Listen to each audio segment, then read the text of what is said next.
Well, hello and welcome to another edition of Open Book. My name is John Gray. For those of you who might be new to this little program, I am a television anchor at the Next Star station, WTEN News 10 ABC in Albany, New York. I'm also a writer on the side, in addition to being a journalist for 41 years. And I write books, children's books, adult books. And that's why when I had a chance to have a show where I could talk to anybody I wanted to talk to, I said, I want to do a show where we talk to authors. And every week we bring on different authors. We've had children's books, we've had mysteries, we've had scary books, we've had historical books, we've had cookbooks, we've had golf books. We're really racking them up. And today we have some special guests here. Joining us now, we have Vicki and Isla Bentley, and the book is called Not Sorry to Be Me. First of all, welcome to Open Book. Yes, thank you so much for having us. You're welcome. And thank you for being here as well, Isla. Now, the first segment, I'd love to find out who you are a little bit. And in my little pre-interview, I heard an accent. I thought it was Irish or maybe Scottish. Where are you from, Vicki?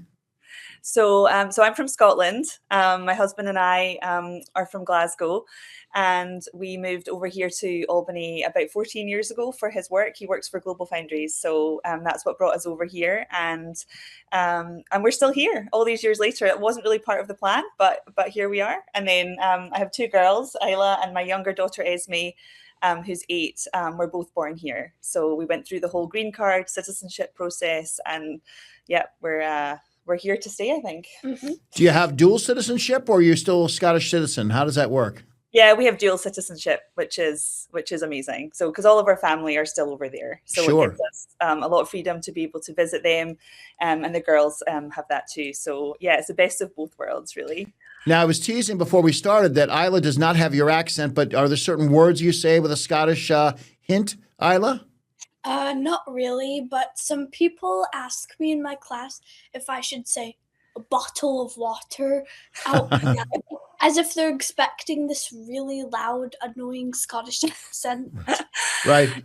She definitely has a hint of an accent, I think. When I hear her next to my Scottish nieces and nephews, she sounds American. But against other children here, there's definitely a hint. So a bit of both, which is not a bad thing, I think. Now, we're here because you wrote a book, and we're going to talk about the book in a little bit. But talk about, before the book ever came along, Isla came along, and talk about Isla a little bit. And she's sort of special in many ways. Talk about that. Yeah, so Isla was diagnosed with autism when she was 4. And I was also diagnosed with ADHD when I was 7. Mm. And I've felt lots of different feelings ever since then. And one day I came up with an idea. Yeah, so so my background as well, I used to work as a speech pathologist back in the UK. I currently work in the school district as a substitute teaching aide within the communications classroom. So I feel like my background has been really involved with advocating for children who are wired a little differently, and then I got one of my own, which was a blessing. So so that's kind of how all that came about in that sense. But I also freelanced as a writer and editor as well when we first moved here. So all of that kind of came together into this book, all of that experience. Right. Now, before we talk about the story, which talks about being a little different, but how that's special in a lot of ways, or all the ways, Isla, did you feel different at all, or did you just feel like a regular kid and you said, well, maybe I have a couple challenges here and there? Talk about that a little bit. I felt different, definitely. When I was younger, I would not go near water, and like everybody thought there was something wrong with me. And then I was always like way more sensitive, way more emotional than everybody else throughout my years. Yeah, she's definitely had some challenges along the way, but a lot of strengths. And one of those is how creative she's been, and just being able to, she's always very well spoken and really able to give us a window into how she's feeling. So being able to turn that into a way to, help other parents and children to describe how children with autism might be feeling has been really, really amazing for her to be able to do. Now, I know when you're, a quote unquote normal kid, kids can tease and be mean, and sometimes did you have to deal with that, Isla? Or were your friends at school pretty understanding if you were a little bit different about certain things? Because we're all different. Some of us might not be on a spectrum, but we're we still have things about us that make us special and different. Some of them understand me, some of them don't, but they respect me. That's great. That's great. Yeah, I think she's had a really good experience, and I think there's definitely a lot more awareness about autism, ADHD, and just differences in general. So, she's definitely not the only kid in her class who has sensitivities to different things. The schools do a great job of talking about these things a lot more. So she's never really felt ostracized or kind of left out. Definitely when she was younger, I would say there was some difficulties with like established friendships and things like that, but now she's able to just talk about it so confidently. She's just like, this is who I am, and I think that is something that other children are like, okay. Okay. Yeah, it's certainly changed. My youngest is 21. He'll be 22 in a few months. He had something called dyspraxia, which if you do speech, and he had some challenges with reading and different things and some emotional things. But very little, like a year old, 2 years old. Yeah. But I remember when he was in school, it was treated very much like his special teacher would come. They'd just go. It'd be like 110, Jackson. Boom. He'd leave for 20 minutes, come back. No big deal. Nobody. Where's he going? Why is he leaving us? We've gotten a lot better with that, haven't we? In terms of if certain kids need, and it could be something where a kid needs extra help with their math homework, or like leaving class. Yeah. I mean, I think that's it. And so many of the services are pushed into classes now as well. So the helpers and the professionals are there, but they're not making a big deal about helping one particular child. They're just helping anyone who needs it. So there's less of a feeling of being kind of singled out, I would say, right? Now, when did this book idea come to? Did it come to Isla first, where she said, "I think I might have an idea for a story"? Mm-hmm. Yeah, so I was 8 or 9 years old. I was in 3rd grade, and I really wanted to write a story with my mom, but I didn't expect it to go this far.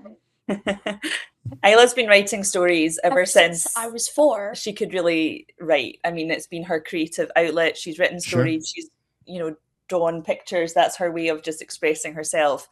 And she came to me with a story idea that I just thought was really poignant. And she said, I really would like to turn this into a book. And that was then my job to try and make that happen. Got you. Well, you're a good mom, because you didn't just say, well, you can't have a book. It costs too much money, or no one would publish it, or all the negative things you could say. You figured out a way to do it. Did you? We'll get to the story in the next segment, but did you try to go the route where a lot of authors do, where let's write it? And did you have an illustrator? Or did you have to find an illustrator? We found an illustrator on Instagram.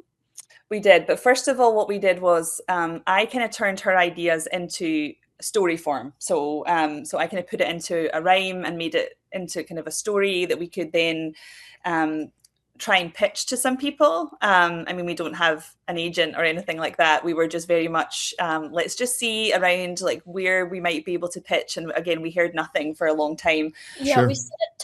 we sent it to a publisher, but she never answered us. No. Which is, as you know, part of the publishing process. Oh, yeah. Patience is something that, we definitely struggle with. So that was something we had to learn. Just because we have an idea for a book, it doesn't just happen instantly. But again, I believe things happen for a reason. I've done freelance work for a publishing company based in New Zealand called Torn Curtain Publishing. And I was able to get to pitch it to the lady who owns that publishing company, because I had that connection with her. And That's awesome. loved it. And she loved it, and she was able to take that on for us as a project. So that took away any of the stress of self-publishing. It really was an absolute gift to have. Awesome. Well, we're up against the first break. We'll take a quick break here, but I want to come back and talk more with Vicki and Isla on this book, Not Sorry to Be Me. We'll get really into the story of it all right after this short break.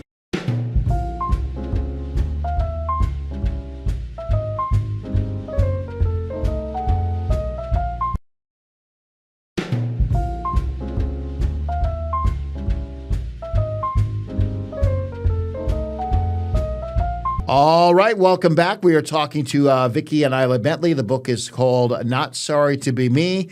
It's a story of a special bird. Isla, tell us, for those watching this, what's so special about this bird, and tell us about his interesting name. So this is Sorry. Well, his name isn't really Sorry, but all the other birds call him Sorry because he always apologizes for his mistakes. Yeah, hold it more between you so we can really see Sorry's face. There you go, There we perfect. go. We can put him in the got it. middle. And what makes Sorry so different? It's the way he sees the world, right? Yeah, so he sees the world differently. Like, it's bright, loud, colorful. But all the other birds, they can only see in black, white, and gray. And, like, nobody asks him about it. They just think he's weird. And we thought that was a way to kind of highlight, without actually mentioning or describing autism or neurodivergence. We just thought having a contrast with color would be kind of a way to show younger children the difference and why, like, living in a very bright world could be overwhelming for a lot of children, like it is for neurodivergent children, and how everything is kind of dialed up. So that was our way of trying to kind of illustrate that without kind of mentioning it by name. And then those differences cause him either to be very kind of Boy, jumpy. Betsy. They want to see your face, remember? But there's also a page in the book where he just finds it overwhelming and wants to hide. And that can be sometimes, Isla and other children sometimes just need to have that time out, and where they just want to be on their own and have their headphones in and just quieten down the world a little bit. So that was our best way of trying to show that. And in this story, obviously, I read it. I'm going to hold the book up right here. You were kind enough to send me one. His name is Sorry because all he ever says is sorry, right? I'm sorry about this. I'm sorry about that. It's in a way, it's a tough way to go through life, isn't it? Always apologizing for being different. Yeah. And I think that's what our message is. We don't want children to have to feel like that. No. But then in your story, something kind of great happens. Talk about that, Isla. What happens? Another bird comes along? Yeah, so a tiny hummingbird comes along. She doesn't have a name, but so Sorry bumps into her and knocks her upside down. And so she asks him, like, I'm new and I would like a friend. So can I fly with you today? And of course, Sorry's really, really happy. Yeah, she actually is the first one to want to see what he sees because she sees the value in it. And that's what we really wanted to show. And then he takes her around, and what happens? So she's disappointed because she can't see everything Sorry sees. And then Sorry says, look at it through my eyes. So she does. And then she sees the most wonderful surprise. Which is what? Everything is so colorful. And then suddenly the hummingbird, who we don't have a name for, but that's okay, is like, wow, I had no idea the world was this beautiful. Is that kind of where it goes? Yeah. Yeah. And then he says, oh, like, I didn't realize I didn't have to apologize for myself, because she told him, stop apologizing. You're unique, but that's great. And he says, well, I didn't realize, like, I didn't have to be, apologize for myself. And then he says, I'm not sorry to be me. Which is the title of the book. What reminded me of, there was a TV show, I don't think it lasted, many, many years ago. And in it, one of the parents, they had a child on the spectrum who was not as advanced as, say, Isla is, but they kept the mother was just constantly coddling the child. The father was the opposite. He was like, it's a rough world out there. He's got to learn to live in this world. And they go see a professional who says, you're not getting it. If you want a relationship with your child, you have to go see things in their world, how they see the world, how they hear the world, how they touch the world. And it reminded me of that, Isla, where your story is kind of similar, where the hummingbird he allows the hummingbird to look at it through my eyes in a way, and that's kind of what happened there. It's kind of magical, isn't it? Yeah, I think so, because I think in terms of how we see the world, there's becoming more of an awareness that rather than having children who are neurodiverse have to fit in with us, we also have a responsibility to take that first step and really understand how they're perceiving the world and how we can support that as best we can. Now, I found it interesting. You sort of hint at the end that Sorry's going to get a new name because he's not sorry anymore. He's not sorry to be me, as your title says. But we don't hear a name. Is that kind of, did I read that right? Yeah. So when we visit schools, we like to ask them this one question at the back of the book of what they think Sorry's new name should be. Believe me, I've heard so many different answers. From Sunny to Snowy to Bob to Steve the Pizza. We decided when we were writing it that it would be fun to kind of leave it ambiguous. Like, well, what do you think his name should be? And really see if children grasp that understanding of it really could be anything. But it's been really fun. I mean, we've had some sarcastic names in there for sure and funny ones. Pizza. But we've also had ones that really show children are getting it. Like, oh, he should be called Bright because he can see the world so brightly. And it's just been a nice way to kind of open up that dialogue with kids. You mentioned schools. Have you talked to, do you go to read it at schools, or how does that work? Yeah, we've read at my school, another school in the district. Yeah, we've been quite fortunate to have had the chance to go into some schools and read to different classes. I mean, at first we just went into Isla's class, and that was really powerful just to be able to have her take ownership of that Sure. in front of her peers. But she's a natural in front of in front of an audience, so she has really taken to that. And we've, again, because I have connections within the North Colony School District, I've been able to take that into some of the classes around there. And Manan's library, we read the story there, different things. So that's been a really amazing kind of bonus to be able to have that opportunity. Well, I'll tell you one thing, Isla. When I didn't write, I wrote a lot of stories, but I never wrote a book until I did a first book, which I did self-publish my first book before I got a publisher.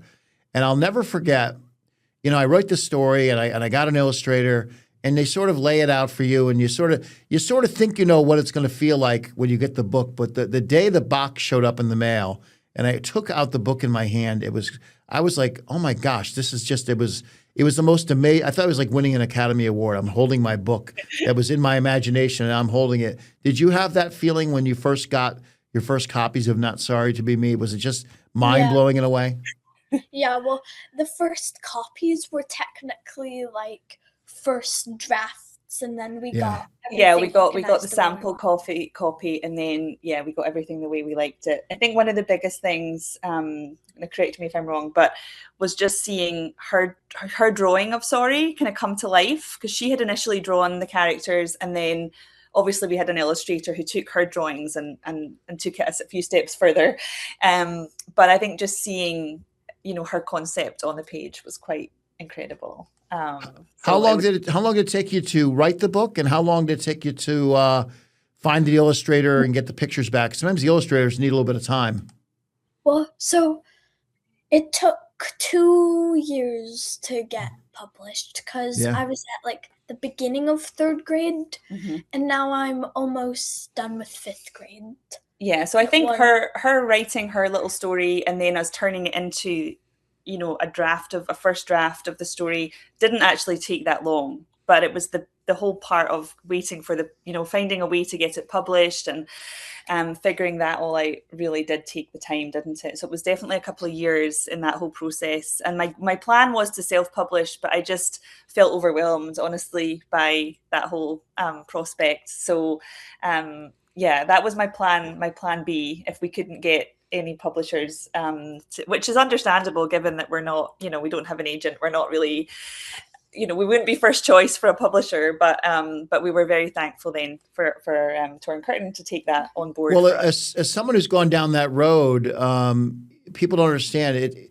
It's some publishers won't even look at your work unless it's sent by an agent, and then it's one of those, we can't hire you for a job unless you have experience. So go get experience, but no one will hire you because you have no experience. And same thing with publishing, where the agent's like, well, what have you published before I take it? Well, I haven't published anything. I need an agent to get. So it could be tricky, and it could be daunting. And as Isla said, I know just what you mean, where you said you guys couldn't send me back a 2-second email saying thanks but no thanks, or kind of like the book but not for us. Some of them do that, but some of them just completely ghost you, as they say. Yes, and that's a hard lesson to learn. I've been on the other side of it, working in editing. I haven't really done the pitching before, but you kind of send things in, and there's no guarantee you'll ever hear a response from anyone. So you just have to kind of move on and keep trying. So it was definitely a lesson in perseverance. But I think the right publisher came at the right time. So that was perfect. Absolutely. Sometimes there's a plan. We don't even know there's a plan, but it all falls into place. We're up against the break. I'll take a quick break. We'll come back with the final segment with Vicki and Isla, Not Sorry to Be Me. And I'm certainly not sorry they're on the show today because this is a fun conversation. Back with more on Open Book after this short break.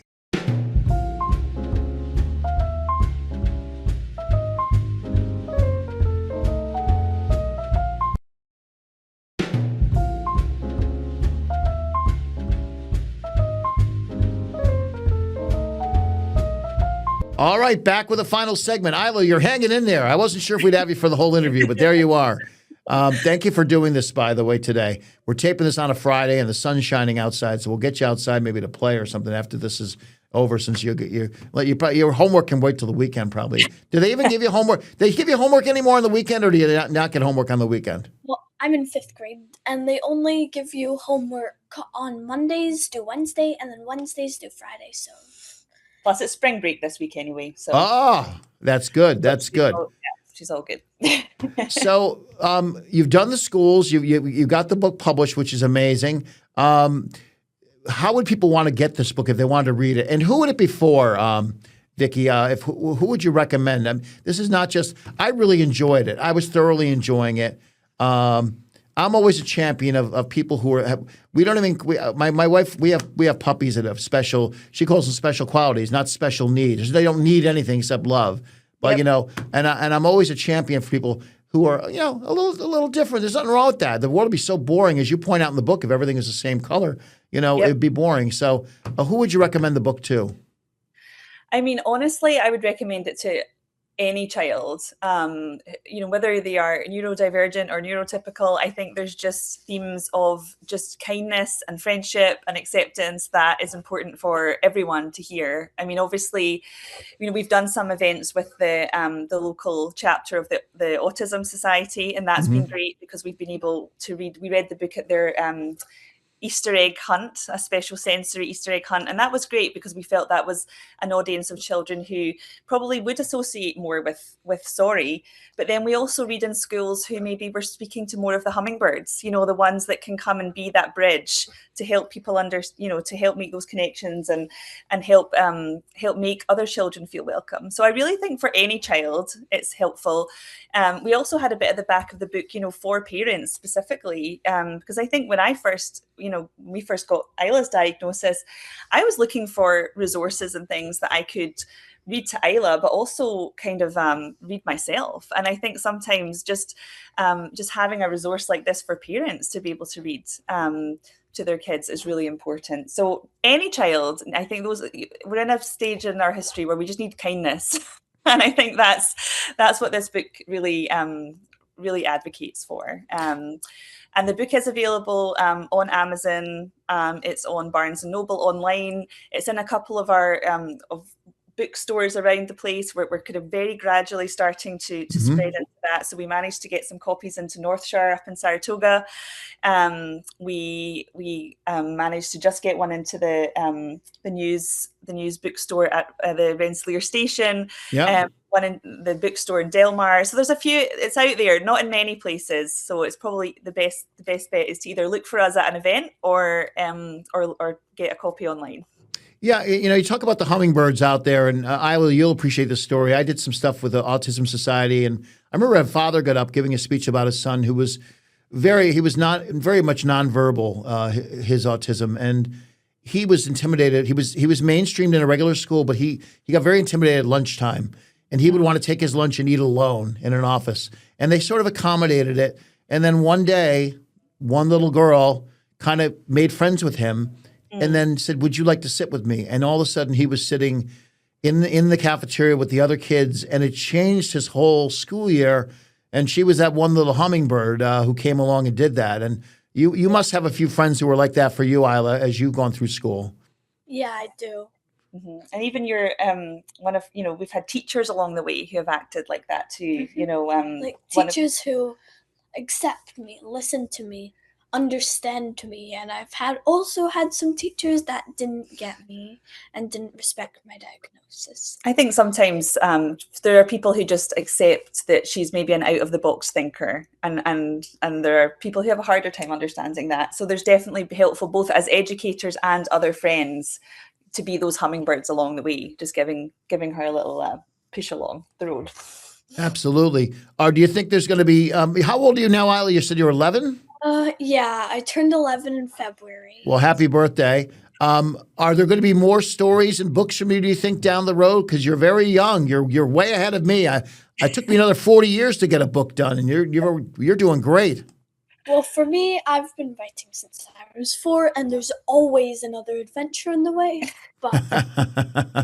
But well, she's working on a story. Well, we're both writers, aren't we? So I feel like I hope there will be more down the line. But we're also taking the time to celebrate this one because this felt like quite the undertaking. So we're just enjoying this, and we'll see what the next step takes us. One of the nice things, I'd be remiss if I didn't mention, Vicki, is at the end there's hold on, I got to find there's question. I'll tell you, there's questions you like, almost like for a teacher or a parent if they want to act like a teacher. Like after you read the story, here's some questions to ask your child or ask the group.